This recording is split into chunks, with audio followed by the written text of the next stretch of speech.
Assalamualaikum warahmatullahi wabarakatuh.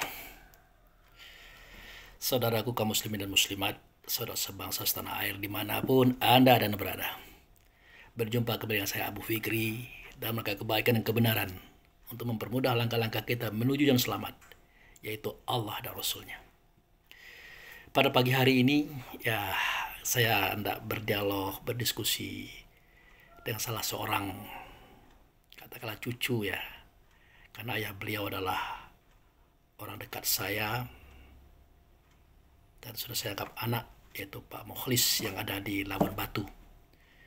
Yang beberapa waktu yang lalu putra beliau Marvel mengalami kecelakaan dan waktu itu cukup mencemaskan bagi keluarga.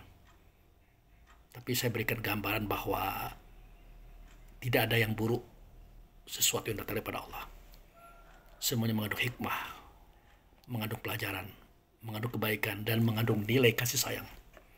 Bahkan seketika Marvel ini tidak sadarkan diri beberapa hari, saya sampaikan kepada ayahanda beliau Pak Mukhlis bahwa itulah caranya Allah untuk menghilangkan rasa sakit agar tidak terasa oleh Marvel. Jadi jangan khawatir, kita yakin beliau akan baik-baik saja, insya Allah. Nah, pada pagi hari ini Marvel ataupun beliau yang terkena kecelakaan minta saya video call. Beliau panggil saya kakek. Tidak apa-apa, memang kakek sih, usia udah 61, cucu sudah 7 orang dan menantu 4, tinggal 1 lagi yang lajang. Karena putra itu ya putra, 5 orang putra, ada yang perempuan. Baik saudaraku, kita dengarkan diskusi antara saya dengan Marvel. Mudah-mudahan ada manfaatnya bagi kita yang mendengarkan diskusi ini ataupun dialog ini. Oke, kita mulai. Bismillahirrahmanirrahim.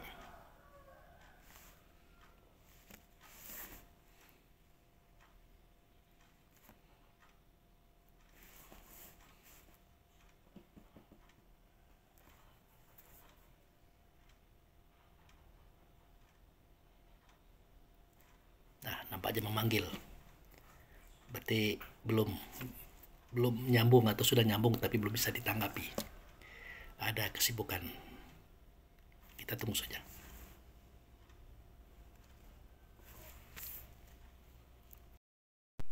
Oke. Waalaikumsalam warahmatullahi wabarakatuh.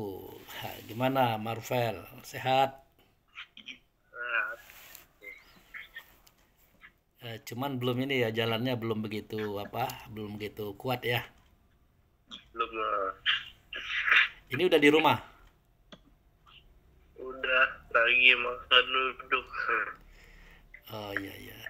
Itu sempat lidah keluh itu memang sejak dari awal. Enggak, padahal mah lancar. Tadi mah lancar. Oh, tadinya lancar ya.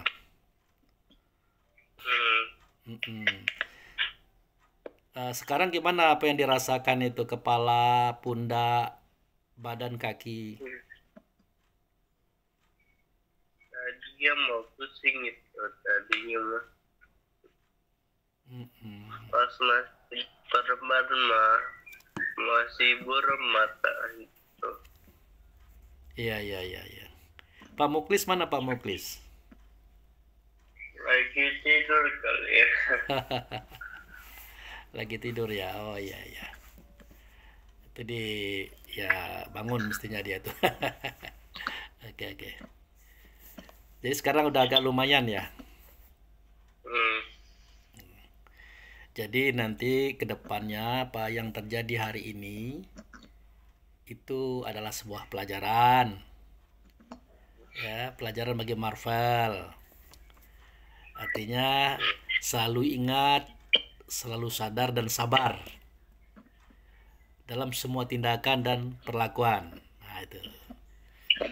Kemudian dengan ayah bunda itu harus baik, harus ramah, harus santun. Karena Allah melahirkan kita melalui beliau. Kemudian perlindungan Allah, kasih sayang Allah, rezeki Allah kepada Marvel itu melalui beliau. Jadi beliau adalah tangan kanan Allah. Kalau ayah itu tangan kanan, kalau ibu tangan kiri. Beliau adalah keberadaan Tuhan di alam semesta untuk Marvel. Jadi dihormati, disayangi, dibantu, ditolong, dan didoakan. Semoga nanti Marvel jadi anak yang baik, anak yang sukses, anak yang berguna bagi diri, keluarga, kaum kerabat, masyarakat, dan negara, terutama agama. Itu. Dan banyak-banyak belajar, banyak-banyak mencari informasi, banyak-banyak menonton cerita-cerita bermanfaat. Jauhkan hal-hal yang tidak bermanfaat, misalnya main game itu kurang bermanfaat itu. Atau apalah kira-kira yang akan merusak pemikiran, menghabiskan waktu tidak karuan. Itu ya. Kemudian dengan orang tua ya jaga perasaannya. Jangan sampai tersakiti, tersedihkan. Ini kadang-kadang berefek dia. Itu kemarin kan ayahnya kan sempat ini khawatir. Kenapa Pak Bu Marvel tuh belum sadar-sadar gitu lah. Jadi ya Pak Abu bilang itu caranya Allah untuk mengurangi rasa sakit Marvel itu. Itu boleh jadi pada saat itu Allah sedang memperbaiki fisik-fisik yang sudah rusak, membenahi tatanan-tatanan fisik yang sudah bergeser. Tapi intinya adalah kebaikan dan kita yakin mudah-mudahan Marvel itu baik-baik saja. Nah itu kemarin Pak Abu sampaikan dengan ayahnya. Jadi itu Vel ya. Ini udah berapa lama udah sekolah nih? 1 bulan sudah ya? 1 bulan ya, enggak apa-apa. Nanti kalau udah bisa aja.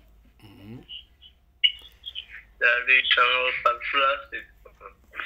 Ya, nanti kalau udah bisa jalan, udah bisa sekolah lagi, hati-hati ya dengan diri kita. Ya jangan lupa sholat, beribadah.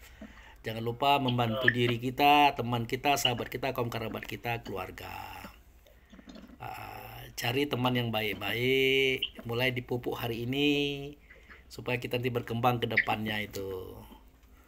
Karena masa depan Marvel itu masih panjang. Sekarang udah kelas berapa ini? Baru 2 SMA. Nah, 2 SMA. Masih muda betul ini. Jadi kesempatan untuk membuka jaringan persahabatan. Jaringan persahabatan itu artinya teman-teman, kita baik dengan teman, kaum kerabat. Karena nanti di usia 50 tahun itu terasa itu. Teman-teman itu pada baik dengan kita kan. Pada ingin ketemu dengan kita karena kita baik dari awal dengan dia. Itu. Yang penting Marvel sehat-sehat saja, baik-baik saja, dengan orang tua baik-baik saja. Nanti kalau udah masuk sekolah, rajin-rajin belajar, ingat harus pasang cita-cita. Cita-cita itu harus setinggi bintang di langit. Berjuang dan berdoa, mudah-mudahan tercapai. Apalagi kita dalam posisi yang sedang sulit. Gitu. Jadi nanti sampai aja salam sama Pak Mukhlis, ayahnya ya. Ya, jadi Pak Abu juga tidak bisa lama-lama diskusi sama Marvel. Marvel kan lagi sakit, nanti puyeng lagi gitu. Cuman itulah kira-kira gambarannya ya. Semoga Marvel sehat, beraktivitas kembali, dan rajin belajar, sukses ke depan. Oke? Itu aja Pak ya. Terima kasih banyak. Assalamualaikum warahmatullahi wabarakatuh. Ya. Assalamualaikum warahmatullahi wabarakatuh. Amin ya Allah. Itu diskusi saya dengan beliau. Nggak bisa panjang karena beliau ya lidahnya masih cadal, berarti sarafnya belum sempurna. Tentu cara dia menangkap, merekam pembicaraan pun mungkin juga belum sempurna.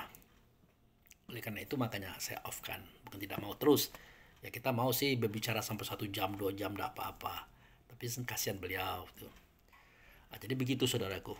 Jadi setiap keburukan, ya, kebrutalan, kecelakaan yang jatuh kepada kita, yaitu sejatinya ya tetap dari Allah juga. Makanya kan kalau kita lagi acara takziah itu, acara menghibur keluarga yang sedang menghadapi kematian, kan ada takziah itu.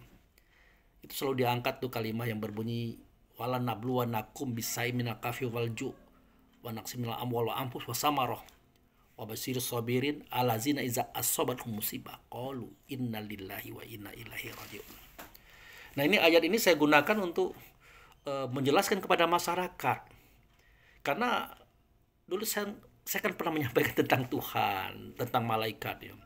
Saya katakan kepada para penonton daripada video saya bahwa sejatinya di alam semesta ini tidak ada yang gaib.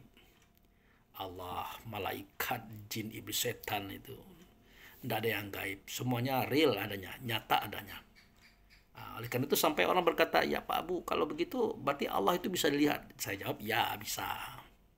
Tapi perlu dipahami, kalau Allah itu kan nama daripada zat. Nah, itu tidak bisa dilihat itu. Karena dia tidak berbentuk, tidak berupa, tidak bersuara, tidak berkata, tidak sama dengan segala sesuatunya. Dia tidak bertempat dan tidak ditempatkan, tidak beruang dan tidak berwaktu. Nah, itu saya katakan kepada penanya tadi. Tapi dia punya perwujudan, punya tempat nyata. Makanya Allahu wajibul wujud. Allah itu wajib nyata. Kalau tidak nyata, tidak mungkin kita bersaksi. Tidak mungkin kita mengatakan asyhadu an la ilaha illallah wa asyhadu anna Muhammadar Rasulullah. Aku bersaksi tidak ada zat, tidak ada sifat, tidak ada nama, tidak ada perbuatan kecuali Allah lah dianya. Tidak ada selain Allah, Allah lah dianya. Nah, tetapi tidak nyata semua itu, melainkan nyata pada Rasul. Ingat, pada Rasul, bukan pada Nabi. Nah, Rasul ini sifat Allah, wujud serta Allah. Dia menyatakan dirinya pada tubuh manusia, itulah Nabi Muhammad. Dan Nabi itu adalah Rasul.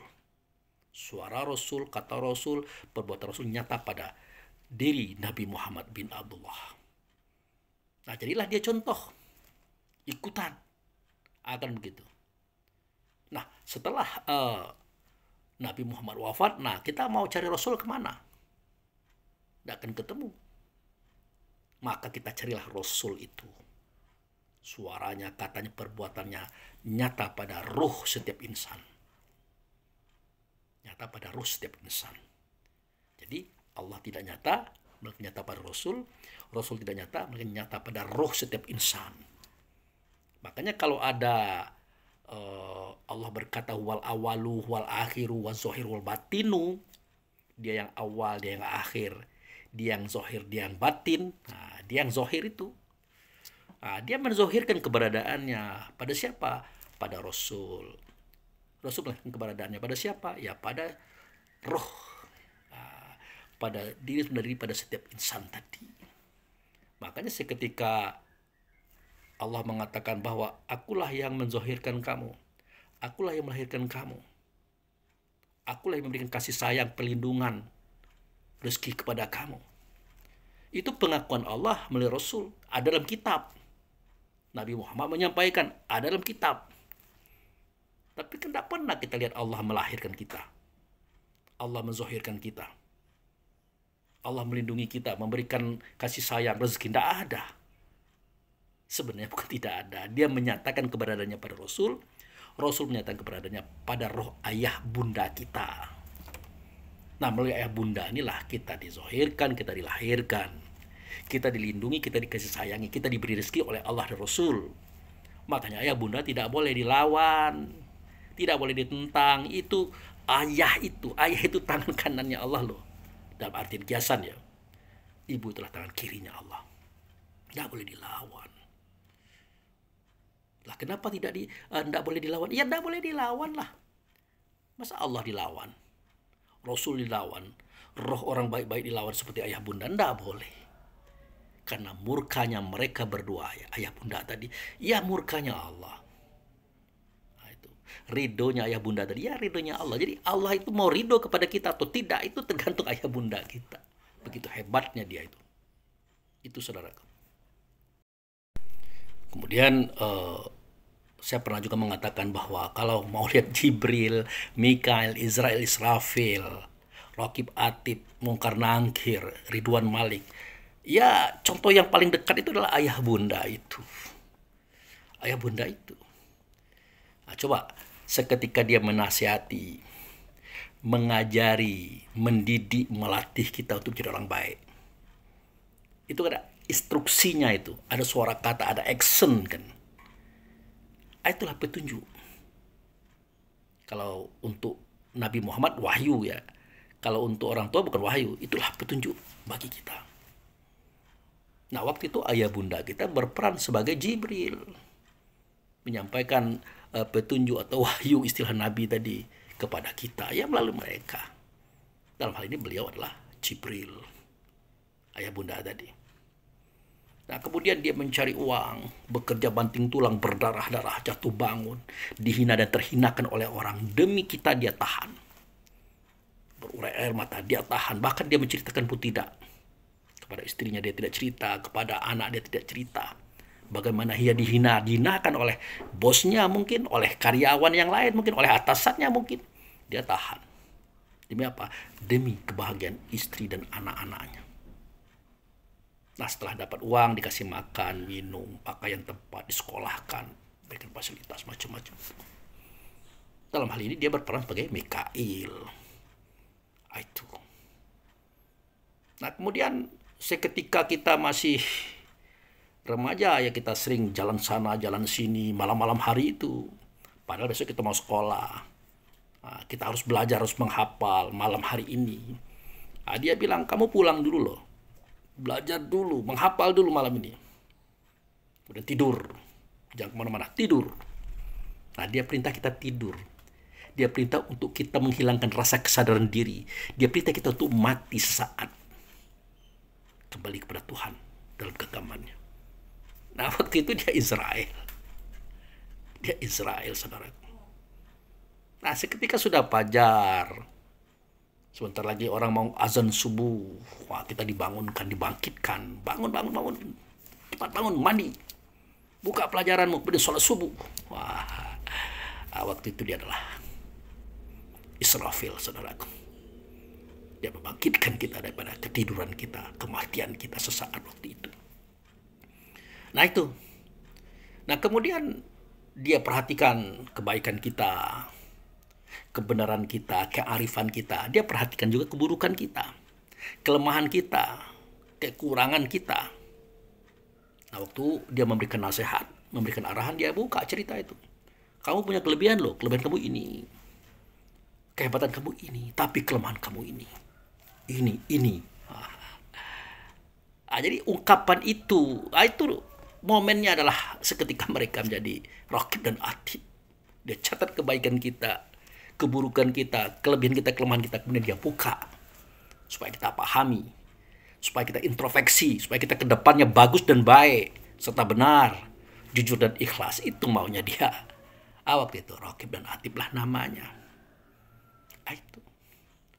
Nah, seketika kita keliru, kita salah, dan kekeliruan itu, kesalahan itu, dosa itu sengaja kita lakukan. Kita suka membenci orang, kita memfitnah orang, menggibah orang, merusak orang, nama orang dirusak, usaha orang dirusak, bahkan kita berkeinginan mencelakakan orang. Waktu itu dia bertanya, siapa Tuhan kamu? Siapa Nabi kamu? Apa sih agama kamu? Apa kitab kamu? Mana kiblatmu? Siapa saudaramu? Dia tanya semua.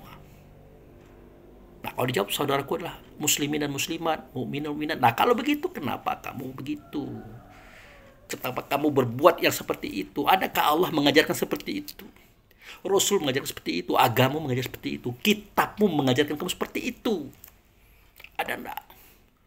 Oh, begini, ayanda, karena temanku itu bukan agamanya sama dengan saya.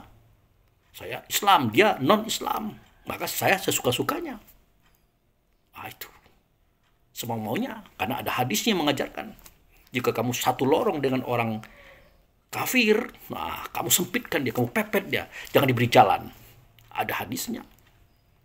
Kemudian ayat Quran juga mengatakan, dimanapun kamu bertemu orang kafir, perangi dia. Hantam dia. Sampai dia menyatakan, la ilaha illallah Muhammad Rasulullah. Nah, kita kan tidak sadar bahwa itu bukan kepada orang yang berbeda merek agama. Anakku, bukan itu ceritanya. Nah, kan begitu dinasihati oleh ayanda kita. Itu bukan untuk orang yang berbeda agama, untuk orang kafir, untuk orang yang mengingkari kebenaran Allah dan Rasul, kebenaran dirinya yang terucap di rasa hatinya itu. Jangan dibantah. Kalau kamu bantah, kamu kafir. Kamu yang kafir, bukan orang berbeda merek. Jadi kalau ada kekafiran itu datang kepada kita, persempit jalannya, itu maksud. Kalau dia muncul, perangi dia, penggal dia, sampai dia mengakui tidak ada Tuhan selain Allah, Muhammad utusan Allah. Artinya sampai dia jadi orang taat. Itu tidak keluar itu ke dalam. Nah, kita nasihati. Ya, begitulah peranan ayah bunda menasihati anaknya. Kenapa kamu begini, begitu? Bukankah Tuhanmu Allah? Nabi Muhammad, agamamu Islam, kitabmu Quran, kiblatmu adalah Allah dan Rasul. Kemudian saudaramu adalah muslimin dan muslimat, mukmin dan mukminat, termasuk orang yang berbeda merek, itu adalah saudaramu. Kafir dan iman itu bukan di merek, tapi di rasa batin seketika merealisasikannya dalam hidup. Itu saudara. Ini yang diajarkan oleh orang tua kita. Nah, waktu itu dia adalah malaikat mungkar dan nangkir. Gitu.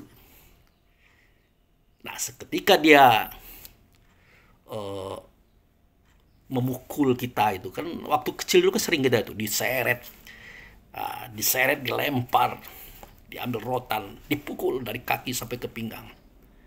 Bahkan kita dilemparkan ke atas kasur itu, digebuki, diikat macam-macam karena kita nakal itu.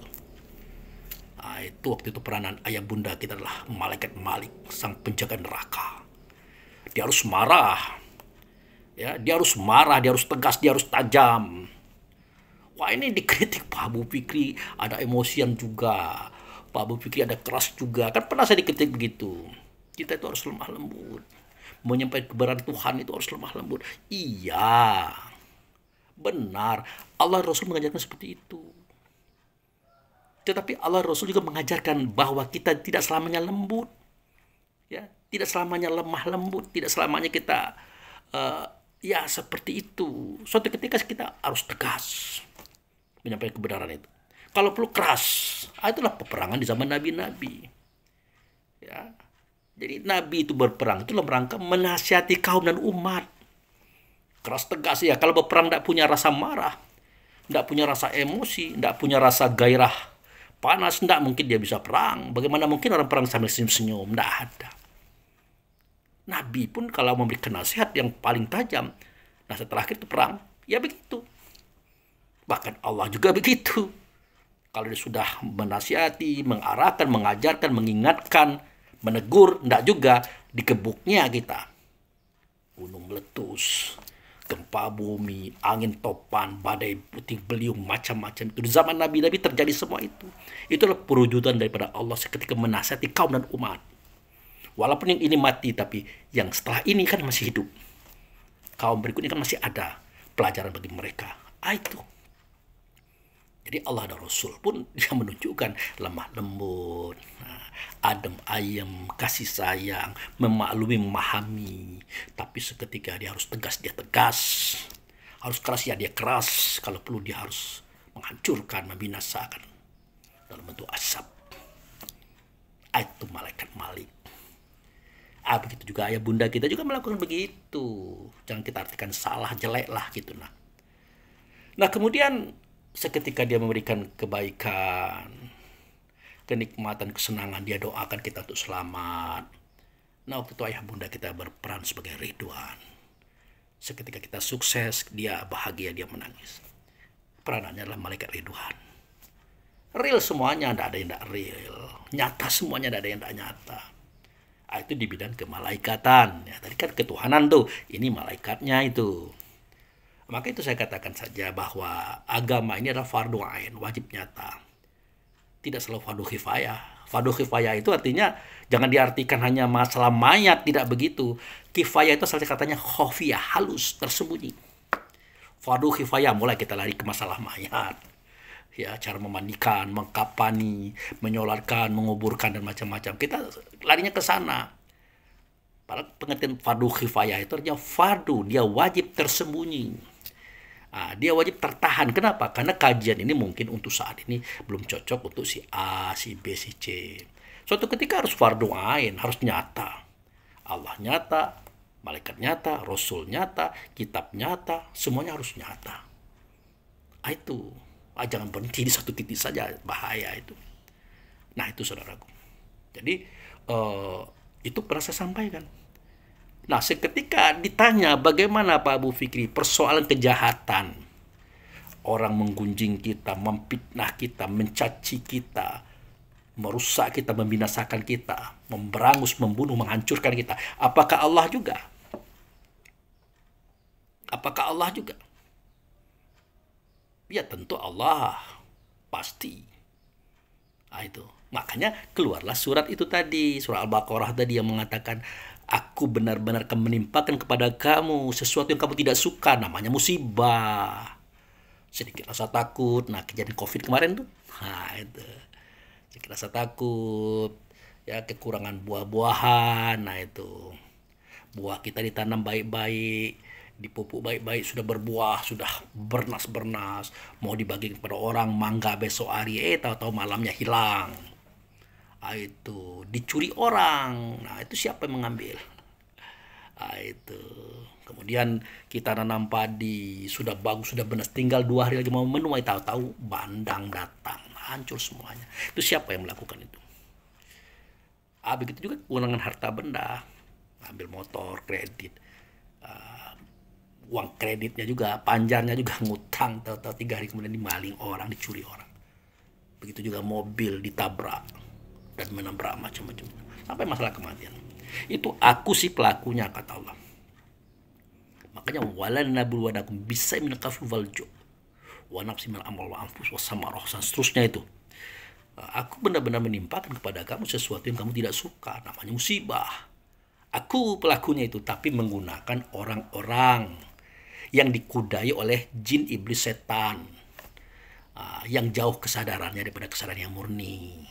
Aku memanfaatkan dia itu untuk melakukan kesalahan-kesalahan itu, supaya kamu tahu, supaya kamu mengerti bahwa itu datang kepada Allah, akan kembali kepada Allah. Ceritanya begitu. Makanya innalillahi wa inna ilaihi raji'un itu kan kunci itu. Semua itu datang dari Allah, semua itu akan kembali kepada Allah gitu. Nah, bukan hanya kehadiran dan kepergian, tapi omon-omon kita ini juga, kasus kita ini juga, persoalan kita juga, semuanya dari Allah akan kembali kepada Allah. Cara pelusinya gitu. Ini kadang-kadang kan kita tidak. Kita hanya ingat kalau yang baik-baik dari Allah, kalau tidak baik tidak dari Allah, kan begitu. Padahal semuanya Allah, Allah, Allah, kan gitu. Nah itu saudaraku. Jadi itulah kisah tentang si Marvel tadi kan ya. Saya berikan pandangan, tapi saya tidak bisa panjang-panjang. Tapi intinya begitu. Bahwa orang tua itu, ayah bunda itu adalah perwujudan daripada Allah itu sendiri. Di dalam melahirkan, ya, mengasihi, menyayangi, melindungi, dan memberi rezeki, serta memberikan harapan selama dunia dan akhirat. Nah itu saudaraku. Jadi nanti di sini ada juga video-video Marvel sewaktu dia masih sakit ya. Semoga ini jadi pedoman bagi kita semua. Siapapun yang sakit, ingat tubuh itu sangat mengerti dengan kondisinya. Kita demam, kita influenza, kita malaria, itu semuanya adalah aksen tubuh. Dengan izin Allah, supaya dia memberantas penyakit dalam tubuh kita. Tapi dalam bentuk penyakit pula gitu. Nah, contoh misalnya kita kemasukan ini ya, kemasukan debu yang mengandung unsur berbahaya, kan kita bersihin, bersihin. Gitu juga seketika kita makan, masuk kepada saluran pernapasan kita kesedak. Itu aksen tubuh atas instruksi Allah dan Rasulnya. Begitu juga demam panas itu, karena ini bakteri ini sudah terlalu banyak di tubuh kita ini. Kita minum, kita makan tidak beraturan, akhirnya bakteri itu sudah banyak. Di kepala, di leher, di bahu, di tangan, di perut, di dada, di kaki. Satu-satunya bakteri itu harus dibunuh. Dengan apa? Dengan suhu yang panas. Waktu suhu itu panas, kita katakan kita demam. Tidak ada selera makan, tidak ada selera minum, macam-macam. Pokoknya baunya aja tidak enak, apalagi diminum, dimakan. Semua itulah aksen tubuh supaya kita jangan makan dan minum, karena dia sedang bekerja. Bekerja apa? Membakar semua bakteri yang masuk ke tubuh kita. Begitu cara kita berpikir, saudara. Dan begitulah hebatnya Allah dan Rasul menitahkan itu kepada tubuh supaya dia beraksen untuk kebaikan. Nah, ini suruh berhenti ini ceramah, karena sudah siang katanya. Stop dulu Pak Abu Fikri. Ya oke, saya stop. Gitu saudaraku. Demikian, terima kasih. Semoga bermanfaat dan memberikan gambaran kita dan taman-taman pengetahuan ke depannya. Mohon doanya saudaraku untuk saya, keluarga, kamu kerabat, termasuk Marvel tadi, lidahnya masih keluh, kesehatannya semoga dipulihkan oleh Allah kembali sebagaimana semulanya. Demikian, terima kasih. Wabillahi taufiq wal hidayah. Assalamualaikum warahmatullahi wabarakatuh.